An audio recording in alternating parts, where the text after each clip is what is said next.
Assalamualaikum warahmatullahi wabarakatuh. Perkenalkan, nama saya Diva Dalvita dari jurusan Manajemen Fakultas Ekonomi dan Bisnis UIN Syarif Hidayatullah Jakarta.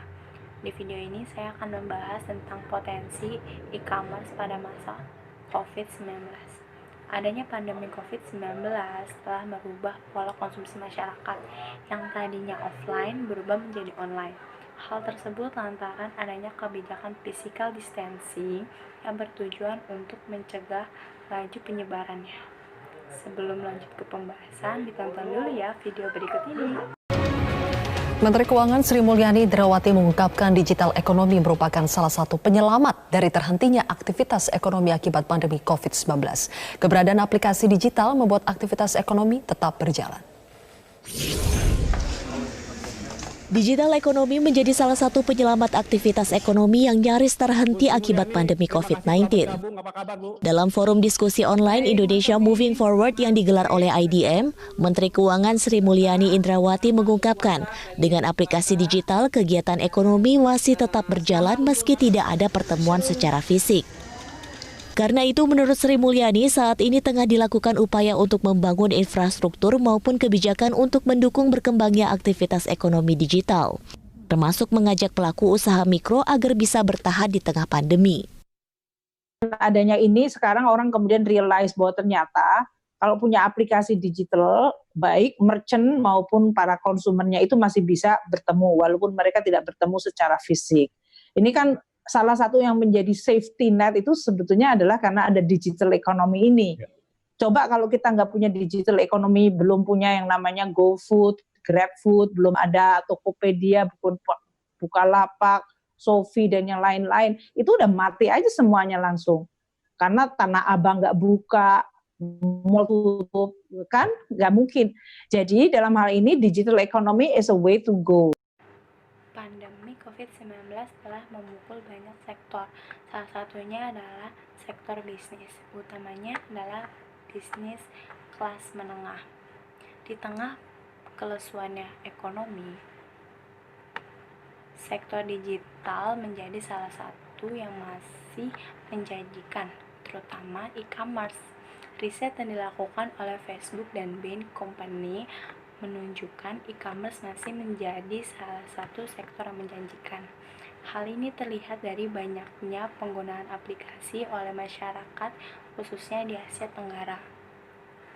E-commerce menempati peringkat keempat aplikasi paling banyak digunakan selama pandemi. Senada dengan hal tersebut, survei yang dilakukan oleh Redseer mengungkapkan bahwa terjadi peningkatan transaksi di e-commerce pada masa COVID-19. Terdapat 51 responden yang mengungkapkan bahwa mereka baru pertama kali menggunakan e-commerce pada masa PSBB. Hal tersebut berdampak pada peningkatan volume permintaan di e-commerce, yaitu sebanyak 5-10 kali lebih banyak dibandingkan sebelum adanya pandemi ini. Bisnis e-commerce tersendiri terbagi lagi menjadi 3, yaitu ada B2B, B2C, dan C2C. Bisnis e-commerce B2B ini dalam beberapa waktu terakhir mengalami peningkatan yang sangat pesat. Contohnya ada di negara Tiongkok dan Amerika Serikat. Bisa kita lihat di sana itu B2B-nya lebih besar dibandingkan B2C-nya. Dan di Indonesia juga sudah mulai menggunakan e-commerce B2B. Berdasarkan hasil survei Daily Social dan Jackpot, setidaknya ada 5 pemain utama e-commerce B2B yang cukup dikenal di Indonesia. Yang pertama ada Alibaba.com, Bineka.com, Ralali.com, dan Embis Indonesia. Menteri Koperasi dan UKM Teten Mas Duki menuturkan bahwa diprediksi stay at home ekonomi akan menjadi tren di masa yang akan datang. Melihat perubahan tren pola konsumsi, maka e-commerce disebut menjadi solusi bagi UMKM yang berproduksi untuk memproduksikan dan mempasarkan produk mereka. Teten menambahkan dari data yang sudah ada, beliau mengatakan bahwa tren peningkatan transaksi produk selama pandemi di beberapa platform online mengalami peningkatan, antara lain produk tentang hobi, outdoor maupun indoor sebanyak 70%, kemudian produk kesehatan seperti masker, hand sanitizer naik sebanyak 90%. Lalu produk makanan dan minuman herbal atau instan naik sebanyak 200%, dan produk bahan pokok juga mengalami kenaikan sebanyak 350%. Data ini beliau dapat dari Bukalapak.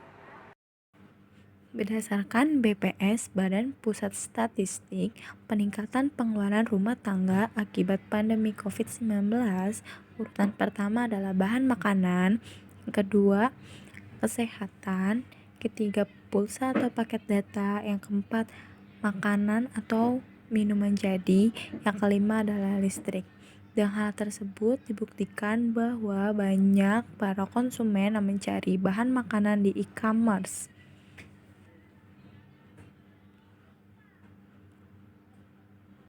Berdasarkan sumber dari Redseer, penggunaan layanan digital di Indonesia selama pandemi COVID-19, urutan pertama adalah e-commerce. Bisa kita lihat di sini e-commerce mengalami peningkatan yang sangat tinggi. Lalu disusul dengan dompet digital. Hal ini sejalan dengan adanya e-commerce karena para konsumen menggunakan dompet digital untuk menghindari kontak fisik langsung. Lalu yang ketiga adalah kesehatan, yang keempat pendidikan, dan yang kelima transportasi. Di sini kita bisa lihat transportasi itu malah menurun dibandingkan meningkatnya, menurun banget. Hal ini berdasarkan dengan adanya PSBB, work from home, seperti itu. Jadi transportasi menurun. Walaupun e-commerce pada naik, transportasi itu menurun. Kesimpulannya adalah, sebelum terjadinya COVID-19, e-commerce juga sudah meraih keuntungan yang banyak, yaitu sudah banyak dipakai oleh para konsumen. Dan setelah adanya COVID-19 ini dan adanya PSBB, e-commerce juga meraih keuntungan yang lebih banyak, bahkan 3 kali lipat sebelum terjadinya COVID-19 ini. Saya harap para UKM juga sudah bisa menggunakan e-commerce ini agar bisa mencakup para konsumen di luar sana. Terima kasih.